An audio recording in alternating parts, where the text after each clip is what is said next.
Hi అండి, నమస్తే. నేను శ్రీలత, పురంకిస్ గార్డెన్ ఛానల్కి స్వాగతం. కంటిన్యూగా 1 వీక్ నుంచి వర్షాలు అయితే బాగా పడుతున్నాయండి. దానివల్ల మన గార్డెన్ చాలా డ్యామేజ్ అయ్యే ఛాన్సెస్ ఉంటాయి.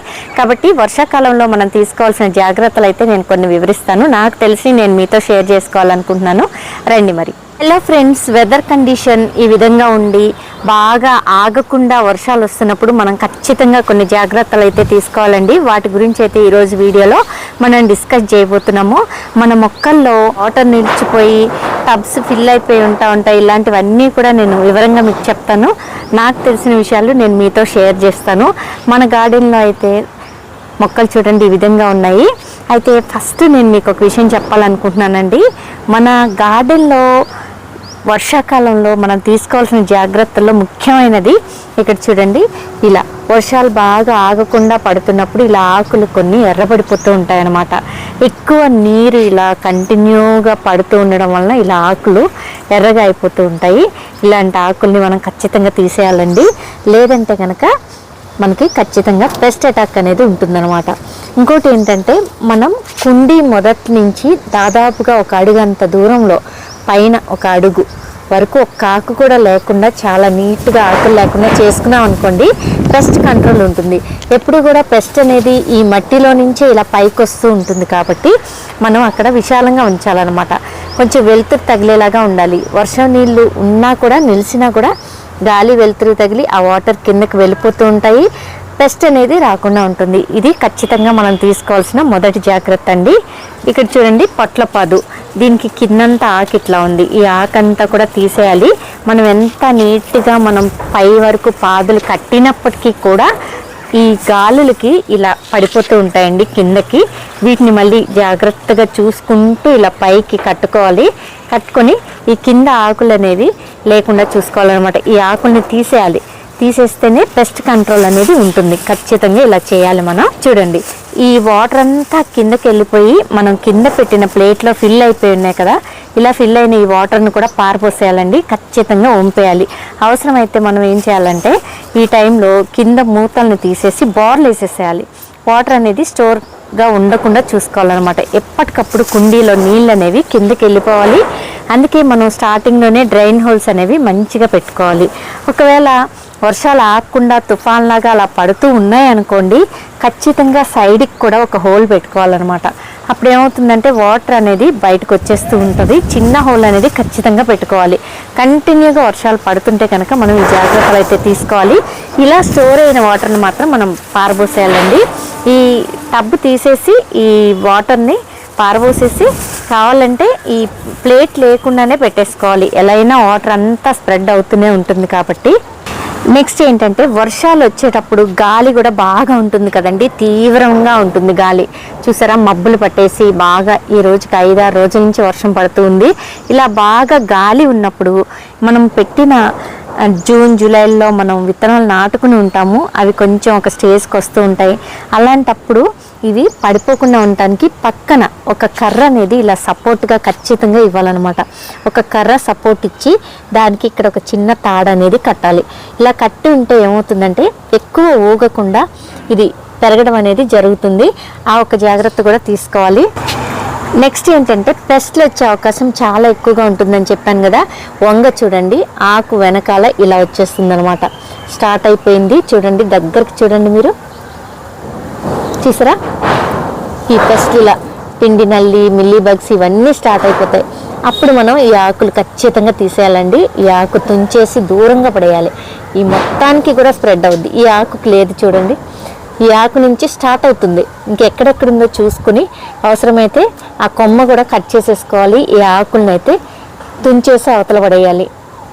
అందుకే పండాకులకి ఫస్ట్ ఆకు పండు బారుతుందంటేనే దానికి పెస్ట్ వచ్చేస్తుంది అని అర్థం అండి. అలా పండు బారిన ఆకుల్ని తీసేయాలి. ఇలా వెనకాల తిప్పి చూడండి, ఈ విధంగా ఇప్పుడిప్పుడే స్టార్ట్ అవుతుంది కదా, ఈ ఆకులను కూడా తీసేయాలి. అదే కొమ్మకు పట్టిందనుకోండి, ఇక్కడెక్కడైనా కొమ్మకు పడితే బూడిద తీసుకుని ఆ బూడిదని ఈ కొమ్మకి ఇలా చక్కగా రాసేయాలన్నమాట. ఇట్లా రాసేస్తే పోతుంది. ఇక్కడైతే లేదు కొమ్మకి. ఇక్కడైతే చూడండి, ఎడతెరిపి లేని వర్షాల వల్ల వంగ మొక్క ఆకులు అయితే బాగా ఎర్రగా అయిపోయినాయండి. వీటన్నిటిని నేను తీసేస్తున్నాను. చూడండి, ఆల్మోస్ట్ ఇక్కడంతా కూడా ఇట్లనే ఉన్నాయి. ఈ ఆకులన్నిటినీ కూడా తీసేసుకోవాలన్నమాట. లేదంటే ఖచ్చితంగా ఏదో ఒక పెస్ట్ అనేది అటాక్ అవుతుంది. పక్కన ఉన్న గార్డెన్లో ఉన్న మొక్కలన్నిటికీ కూడా అది స్ప్రెడ్ అవుతుంది అనమాట. నేను లాస్ట్ 1 వీక్ బ్యాక్ చూసినప్పుడు అసలు ఈ ఆకులు ఇలా లేనే లేవండి, చాలా ఫ్రెష్గా ఉన్నాయి. 1 వీక్ నుంచి కంటిన్యూగా చాలా పెద్ద పెద్ద వర్షాలు పట్టడం వల్ల ఈ ఆకులు ఇలా రెడ్గా అయిపోయి పెస్ట్ రావడానికి దగ్గరగా ఉందన్నమాట. ఇంకా ఇలా మనం తీసిన ఈ ఆకుల్ని చాలా దూరంగా పడేసేయాలి, మన గార్డెన్లోనే ఉంచకూడదండి. అసలు వీటిని వీలైనంత దూరంగా ఇమీడియట్గా ఈ పని అయిపోగానే ఈ ఆకుల్ని తీసుకెళ్ళి మనం దూరంగా పడేసేయాలి. ఎందుకంటే ఈ ఆకుల నిండా పెస్ట్ వచ్చేసింది, ఏదో ఒక పురుగు. ఇలా దూరంగా విసిరేసేయాలి.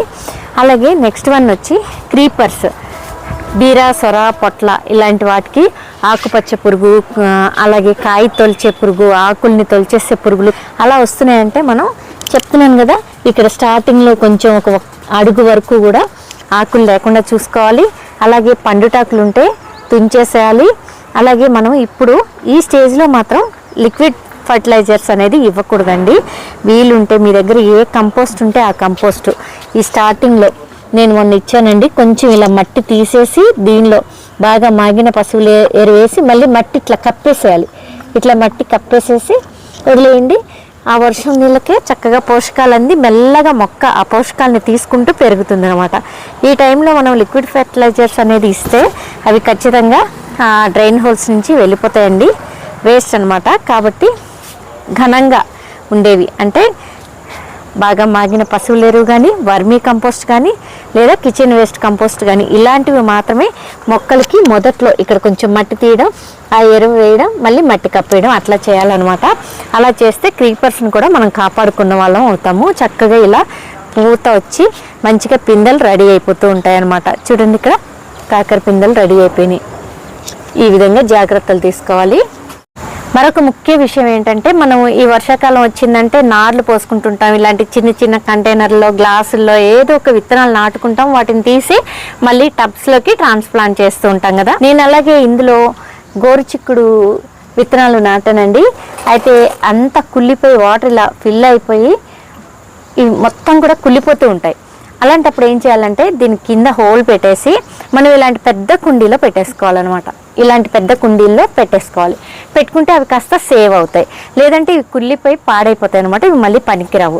అలాగే ఇంకొక ముఖ్యమైన విషయం ఏంటంటే, ఇప్పుడు మనం టబ్స్కి ఇలాగే చిన్న చిన్న వాటిలో మనం మొక్కలు పెట్టుకున్నప్పుడు వాటికి డ్రైన్ హోల్స్ సరిగ్గా లేవనుకోండి, కింద వేరు తెగులు వచ్చేసి మొక్కలు చచ్చిపోయే ప్రమాదం ఉంటుంది. కాబట్టి ఖచ్చితంగా డ్రైన్ హోల్స్ ఉన్నాయా లేదా చెక్ చేసుకోండి. వర్షం తగ్గాక ఒక్కసారి మనం గార్డెన్లోకి వచ్చి ఇవన్నీ చెక్ చేసుకుంటూ ఉండాలి.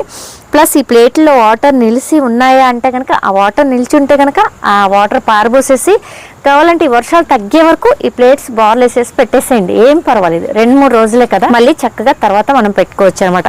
ఇదొక ముఖ్యమైన జాగ్రత్త తీసుకోవాలండి. ఇంకొక ముఖ్యమైన విషయం ఏంటంటే, చూడండి, ఇప్పుడు కొత్తిమీర ఇలాంటివి చిన్న చిన్నవి మనం అప్పుడే వేసుకుని ఉన్నాము. మన బ్యాడ్ లక్ వర్షం వచ్చేసింది అనుకో, నేనంటే ఇందులో వేసాను కాబట్టి ఈ వంగ మొక్కలో వేసాం కాబట్టి పర్వాలేదు. ఇవన్నీ మనం సేవ్ చేసుకోవాలంటే కొంచెం ఇట్లా మనకి నీడ వచ్చే ప్లేస్లోకి, వర్షం పడని ప్లేస్లోకి లాగి పెట్టేసుకోవాలన్నమాట. ఈ వర్షాలు తగ్గే వరకు అక్కడే ఉంచుకోవచ్చు, ఏం కాదు. కొంచెం టెర్రస్ కిందకి అట్లా మనం పక్కకి పెట్టేసుకోవాలి. చిన్న చిన్నవి మనం మెంతికూర, కొత్తిమీర ఇలాంటివి ఏవైనా కూడా కుళ్ళిపోతూ ఉంటాయి. ఎక్కువ వర్షం పడుతూ ఉంటే కుళ్ళిపోతాయి అనమాట. వాటిని కూడా మనం కొంచెం నీడకి లాక్కుని మళ్ళీ ఎండ వచ్చే టయానికి మళ్ళీ మనం తెచ్చుకొని బయట పెట్టుకోవచ్చు. మరొక ముఖ్య విషయం ఏంటంటే, ఇప్పుడు మనం వర్షాలు పడుతున్నాయి అంటేనే ఎంత యాక్టివ్గా విత్తనాలు నాటుకుంటాం కదండి. విత్తనాలు నాటుకుంటే వస్తాయి, అది కరెక్ట్ అనమాట. ఖచ్చితంగా మనం వర్షాలు పడేటప్పుడే మనం విత్తనాలు నాటుకోవాలి. చిన్న చిన్నవి తోటకూర, ఆకుకూర లాంటివి కూడా ఇలాంటి టైంలోనే వేసుకుంటూ ఉంటాం. ఈ టైంలో మనం తీసుకోవాల్సిన జాగ్రత్తలు ఏంటంటే, ఆకుకూరలు ఏదైనా సరే మనం గ్రో బ్యాగ్స్లో వేయండి, టబ్స్లో వేయండి, ఎందులో ఉన్నా వేయండి, వాటిని చాలా జాగ్రత్తగా కాపాడుకోవాలన్నమాట. త్వరగా కుళ్ళిపోయి పెస్ట్లు వచ్చే ఛాన్స్ ఇదే టైం అనమాట. వర్షాకాలంలోనే ఆకుకూరలకి బాగా తెగుళ్ళు, రకరకాలైన పెస్ట్ అటాక్ అనేది జరుగుతూ ఉంటుంది. అందుకని మనం ఏం చేయాలంటే, కొంచెం వర్షం రాని ప్లేస్లోకి వీలుంటే వాటిని లాగి పెట్టేసుకోవాలి. కొంచెం నీడ ప్లేస్లోకి లాగేసి పెట్టుకోవాలి. ఎండ వచ్చిందంటే ఇమీడియట్గా ఎండలోకి పెట్టుకోవాలి. ఇంకోటి ఏంటంటే, కొంచెం ఆకు హార్వెస్ట్కి వచ్చేస్తుంది అన్నా కూడా మనం హార్వెస్ట్ చేసేసుకోవాలి. దానిలో ఆకుకూరలో ముఖ్యమైనది తెగుళ్ళు వచ్చేస్తూ ఉంటాయి కాబట్టి ఒక్క ఆకు కూడా లేకుండా వర్షాలు బాగా పడుతున్నాయి అంటే కనుక కొంచెం వర్షం తెరపివ్వనిచ్చి గబగబా వచ్చి హార్వెస్ట్ అనేది చేసేసుకోవాలి. అది తోటకూర కావచ్చు, చుక్కకూర కావచ్చు, పాలకూర కావచ్చు, ఏదైనా సరే మనం హార్వెస్ట్ చేసేసుకొని కొంచెం సేవ్ చేసుకొని పెట్టుకోవాలన్నమాట. సేమ్ టైం ఏంటంటే మనం విత్తనాలు నాటుకుంటూ ఉంటాం కదండి, ఇది కరెక్ట్ టైం. విత్తనాలు నాటుకోండి. అయితే క్రీపర్స్, సొర, బీర, పొట్ల ఇలాంటివి ఏంటంటే ఒక 24 అవర్స్ ముందు నీళ్ళల్లో వేసి నానబెట్టుకోండి విత్తనాలు. అప్పుడు చాలా ఫాస్ట్గా జర్మినేషన్ అనేది జరుగుతుంది అనమాట. ఖచ్చితంగా మీరు అలా నానబెట్టి వేసుకుంటే బెటరు. ఇంకోటి ఆకుకూరలు వేసుకోవాలన్నా కూడా ఇప్పుడు వేసేసుకోండి. ఈ 5-6 రోజుల వర్షంలో చక్కగా మొలకొస్తుంది, అది చాలా మంచి ఆప్షన్. ఇంకోటి ఏంటంటే ఆల్రెడీ వచ్చేసి మనకి హార్వెస్ట్కి వస్తే మాత్రం హార్వెస్ట్ తీసేసుకొని వాటిని నీడలోకి పెట్టుకోవటం, ఇలా జాగ్రత్తలు తీసుకుంటూ ఉంటే ఈ వర్షాకాలంలో అతిగా వర్షాలు పడుతున్నప్పుడు, ఇలా అల్పపీడనం ఏర్పడి కంటిన్యూగా 1 వీక్ అలా వర్షాలు పడుతున్నప్పుడు మనం ఆకుకూరల ఆ గ్రో బ్యాగ్స్ని సేవ్ చేసుకోవచ్చు. మళ్ళీ మనకి చక్కగా వస్తాయి. పెస్ట్ అటాక్ అనేది అసలు ఫస్ట్ ఉండకుండా ఉంటుందన్నమాట. ఈ జాగ్రత్తలు అయితే ఖచ్చితంగా తీసుకోవాలి. ముఖ్యమైన విషయం ఏంటంటే ఫ్లోరింగ్ అండి. వర్షాలు పడ్డప్పుడు ఫ్లోర్ అనేది పాడైపోతూ ఉంటుంది. మనం చూడండి, మనం ఎంత నీట్గానో పెట్టుకుంటాము, నీట్గా రోజు చీపురుతో ఊడ్చుకుంటాము, ఎండాకులు లేకుండా చూసుకుంటాము, ఇవన్నీ చేస్తాం కదా. చూడండి, గాలికి ఎక్కడెక్కడ పరజాలు ఏదన్నా మనం పెట్టిన కాగితాలు అన్నీ పడిపోతాయి, అంతే కదండి. ఇలా మనం తాళ్ళు కడతాము, ఆ తాళ్ళు ఊడి పడిపోతూ ఉంటుంది, అంతా చీదరైపోతుంది. దీనివల్ల కూడా పెస్ట్లు వస్తాయి అన్నమాట. ఖచ్చితంగా పెస్ట్ అటాక్ జరుగుతుంది. కాబట్టి ఫ్లోరింగ్ నీట్గా ఉంచుకోవటం అనేది చాలా ఇంపార్టెంట్ అండి. మనం పైప్ పెట్టి ఇలా స్టాండ్లు పెట్టుకున్న వాళ్ళకి, పెద్ద పెద్ద స్టాండ్లు ఉన్న వాళ్ళకైతే ఏం పర్వాలేదు, ప్రాబ్లం ఉండదు. ఈ ఆకులు ఊడ్చుకుంటే పోతాయి, ఇలా లోపల ఉన్న ఆకులు. స్టాండ్ లేకుండా ఇలా పెట్టిన వాళ్ళకైతే చాలా ప్రాబ్లం అవుతుంది. అడుగునంతా కూడా ఇలా ఉండిపోతుంది అనమాట. చూసారా, ఇలా దీనివల్ల ఫ్లోర్ కూడా పాడవుతుంది. కాబట్టి ఇంట్లో వాళ్ళు కూడా మనల్ని ఏదన్నా అనే ప్రమాదం ఉంటుంది, తిడతారు కదా ఫ్లోర్ అంతా పాడవుతుందని. కాబట్టి ఈ జాగ్రత్తలు అయితే తీసుకోవాలి. ఎలా అంటే అవి పైప్ పెట్టేసి వాటర్తో శుభ్రంగా వర్షం వెలిసిన తర్వాత ఇదంతా కడిగేసుకోవాలి. అది కూడా డెటాల్ వేసుకొని కడుక్కోవాలి. అప్పుడు పెస్ట్ అటాక్ అనేది తగ్గుతుందండి. కొంచెం డెటాల్ వేసి వాటర్లో బకెట్లో ఈ ఫ్లోర్ అంతా కూడా కడిగితే పెస్ట్ అటాక్ అనేది తప్పకుండా తగ్గుతుంది. అసలు రాదు, తగ్గడం కాదు, రాదు. చూసారా, ఇలా ఉంటుంది ఫ్లోరు. ఇదైతే మనం తప్పకుండా తీసుకోవాల్సిన ప్రికాషన్ అండి. వర్షం తగ్గిపోయిన తర్వాత ఎలా వర్షం పడుతుంది కదా అనుకుంటాం మనం, కానీ స్టాండ్స్ లేని టబ్స్ కింద ఖచ్చితంగా నిలిచి ఉంటుంది. అలాగే ఈ గాలి బాగా వేసినప్పుడు ఆకులు, అలములు, ఎండిన ఆకులు, పండుటాకులు అన్నీ కూడా కింద పడిపోతూ ఉంటాయి. దానివల్ల కూడా ఫ్లోర్ పాడవుతుంది అనమాట. కాబట్టి ఖచ్చితంగా ఈ జాగ్రత్త కూడా మనం తీసుకోవాలి. ఏంటంటే ఇక్కడ షేడ్ నెట్ ఉండేది, మీరు గమనించారో లేదో, ఈ చిక్కుడు పాదు కూడా సరిగా రావట్లేదని చెప్పి నేను లాస్ట్ వీడియోస్లో చెప్పాను.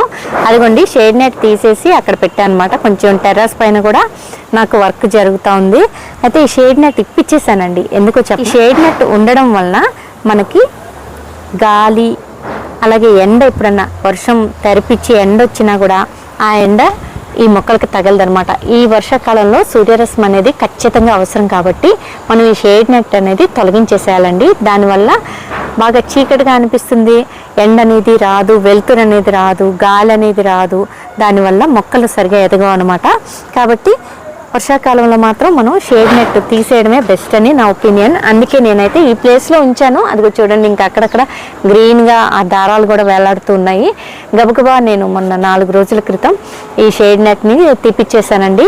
దీనివల్ల మన మొక్కలకి చాలా మంచి జరుగుతుందన్నమాట. ఎండ ఖచ్చితంగా కావాలి కాబట్టి ఇలా షేడ్ నెట్ అనేది తొలగించేసేయాలి. మరొక ముఖ్యమైన విషయం ఏంటంటే, మనం మొక్కలు చిన్నగా అయిన తర్వాత వాటిని ట్రాన్స్ప్లాంట్ చేసుకోవాలి అనుకుంటాము. ఖచ్చితంగా కొంచెం పెద్ద అయిన తర్వాత ఇలా నేను దీనిలో నుంచి గబగబా నిన్న ఆ క్లిప్ తీయలేకపోయాను, మీకు ఇప్పుడు చూపించాను కదా. దీనిలో గోరుచిక్కుడు ఉండే టమాటా మొక్కలు ఇవి 2 ఉన్నాయన్నమాట. వాటిని తీసి నేను గోరుచిక్కుడు ఇదిగోండి ఇక్కడ ట్రాన్స్ప్లాంట్ చేస్తాను. చిన్న మొక్కలు మరి ఇంత చిన్న మొక్కల కంటే కూడా పెద్ద మొక్కలు ఏమన్నా ట్రాన్స్ప్లాంట్ చేయాలి అంటే ఈ టైంలో చేసుకోవచ్చండి. చిన్న మొక్కలు కూడా మనం ట్రాన్స్ప్లాంట్ చేస్తే చక్కగా అంటుకుంటాయి అన్నమాట. ఫాస్ట్గా ఈ మట్టిలో అంటుకుపోయి చక్కగా వచ్చేస్తాయి. కాబట్టి ఖచ్చితంగా ట్రాన్స్ప్లాంట్ చేసుకోవచ్చు.